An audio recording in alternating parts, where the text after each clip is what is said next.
मुखिया के रंगबाजी बा। मुखिया कहत रहे कि हम जे चाहे उहे होई आ हो रहल बा उहे रउआ लौकता ना भइल आज ले। सभी आदेशों को मुखिया धत्ता बताते गए और कहे कि आपको जो करना है कर लीजिए, हम नियोजन नहीं करेंगे क्योंकि पंचायत के राजा हम हैं, हम जो चाहेंगे वही होगा। अब BA, BCom, BSc और MA, MCom करें विश्व की सबसे बड़ी यूनिवर्सिटी इग्नू से। सॉल्ड असाइनमेंट और गाइड बुक्स प्राप्त करें। संपर्क करें Mahakal computers, DAV college gate के सामने, सिवान।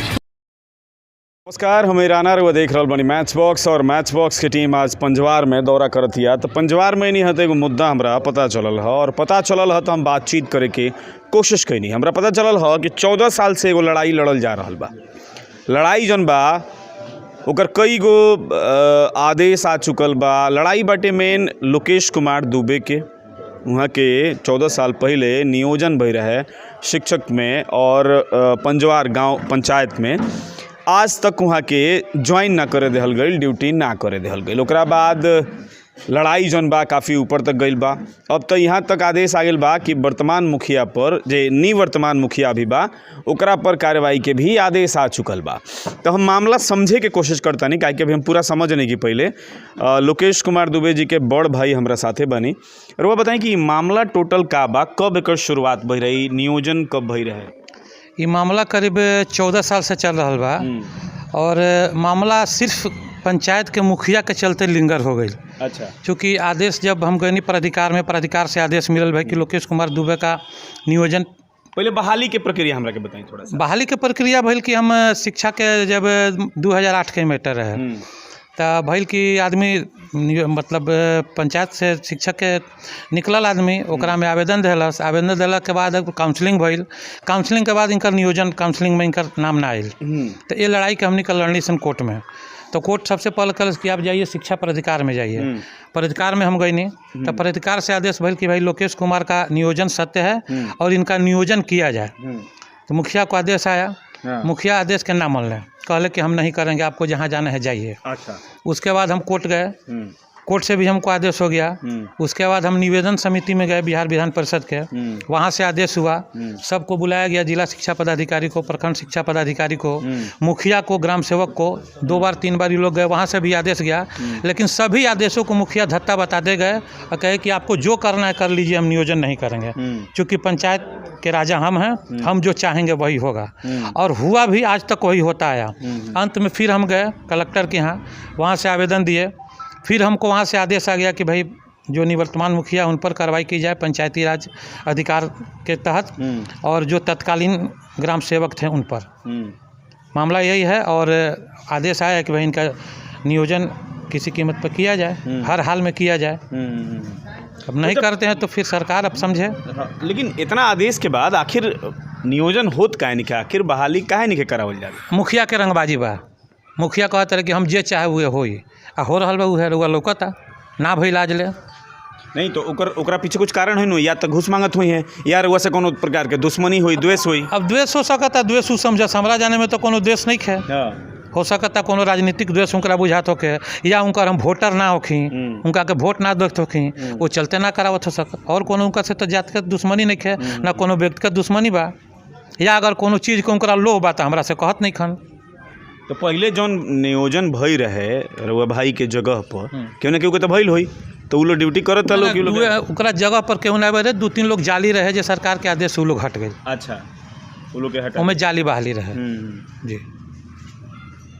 तो अभी तो आदेश आ चुकल बा और अभी भी रवैया उहे बा। रवैया उहे बा, प्रक्रिया चल रहा बा, ये लोग पर कार्रवाई के प्रक्रिया चल रहा बा। देखिए प्रक्रिया का होता, 10-5 दिन में, 20 दिन में, महीना दिन में कुछ ना कुछ निष्कर्ष निकली। कानून से बढ़ के तो कोई बाना, बिल्कुल समय लगी। कानून के राज बा, कानून सजा दी, बिल्कुल जरूर दी। लड़ाई के हम लड़ब आगे भी, निष्कर्ष तक लड़ाई के हम ले जाए। देखिए 14 साल से मामला के पेंडिंग बना के रखल गई बा, पेंडिंग में रखल गई बा कि बहाली भइल। ओकरा बाद यहाँ के बतेबे कनी है कि यहाँ के कहाँ कहाँ गइनी लो, आवेदन देनी लो, आदेश भइल। अब तो आदेश के कॉपी भी हम देखनी है, रुआ के दिखावे के भी कोशिश करें। आदेश के कॉपी भी बाकी इन पे कार्यवाही किया जाए। अब पंचायती राज विभाग कार्यवाही का करता, आगे का होता, जब से पता चली तो मैच बॉक्स रुआ के दिखावे की कोशिश करी। बहरहाल मुखिया जी के दबंगई दिख रहा बा यहाँ कि 14 साल से 2008 में बहाली भइल, ओकरा बाद मुखिया जी 2011 में हार गईनी, ओकरा बाद 16 में फिर जीत के 21 तक मुखिया बनी। 2 टर्म में, पहला टर्म में वहाँ के बहाली कैनी और दूसरा टर्म में भी ज्वाइन ना कर देनी। बीच में जौन 5 साल केहू और मुखिया रहल हुई। हाँ, तो उस साल कानूनी प्रक्रिया चलत रहे, विधान परिषद के, हाई कोर्ट के जो भी प्रक्रिया रहे, कानूनी प्रक्रिया चलत रहे। हाँ। तब तक फिर वहाँ के हार गनी, ई आ गईलन, फिर अपन रवैया धर लेलन पहले वाला, इनका फिर मौका मिल गई। बिल्कुल, देख ली तो ई पूरा मामला बाटे। अब कार्रवाई के आदेश आ गइल बा, आज चुनाव बढ़ले बा। मुखिया जी के दबंगई जौन भैया के साफ कहतन कि मुखिया जी के दबंगई दिख रहल बा। सामने कागज बा, कागज चलुआ देखी, हाँ। दिखाई। बिल्कुल, दबंगई कागज से बड़ा कुछ ना। हम स्क्रीन पर कागज दिखावे की कोशिश करें कि रुआ देख ली कि में साफ साफ दिखी कि आदेश अइला के बाद भी आज भी बहाली नहीं के करावल जात। लास्ट में रहुआ आदेश एगो देख ली कि अंतिम आदेश में हेजगा रहुआ का लौकता है 1, 2, 3 नंबर जौन है बा, ये आदेश के थोड़ा रहुआ देख। बिल्कुल, ए पर लिखल बाटे श्री गोपाल सिंह मुखिया पंचायत राज पंजवार के विरुद्ध पंचायती राज अधिनियम की सुसंगत धाराओं के तहत अनुशासनिक कार्यवाही संचालित करने की कृपा की जाए। ए पर साफ साफ लिखल बा। ओकरा बाद श्री अजीत कुमार राय तत्कालीन पंचायत सचिव ग्राम पंचायत राज पंजवार को निलंबित करके विभागीय कार्यवाही प्रारंभ करने की कृपा की जाए। तीसरा में बा कि सभी संबंधित जिला शिक्षा पदाधिकारी, जिला एवं जिला कार्यक्रम पदाधिकारी शिक्षा सिवान के विरुद्ध कारण परीक्षा की मांग करते हुए यानी कि कारण बताओ नोटिस जारी कर जाओ, उनके विरुद्ध प्रपत्र क गठित करके सरकार को भेजने की कृपा की जाए। चौथा बा कि पंचायत शिक्षक नियोजन इकाई को अविलंब श्री लोकेश कुमार दुबे के शिक्षक नियोजन करने का आदेश देने की कृपा की जाए, जिससे कि सरकार के निर्देश का अनुपालन हो सके। अपर समाहर्ता के सील मोहर लागल बा, यहाँ सिग्नेचर बाटे। लेटर आइल बा 4/8/2021 के। यही जो एगो बहाली बा जो कोर्ट में केस चल रहा बा, ये मुखिया जी के अपन पुत्र के बाई बहाली। अच्छा, यहाँ के सारा गांव जानत हुई जे यहाँ के पुत्र बहिरा ना है। अच्छा, जब निकलल शिक्षक के बहाली तो यहाँ के पुत्र बहिर भी हो गईलन। अच्छा, बहिर के सर्टिफिकेट भी बन गई। ठीक बा।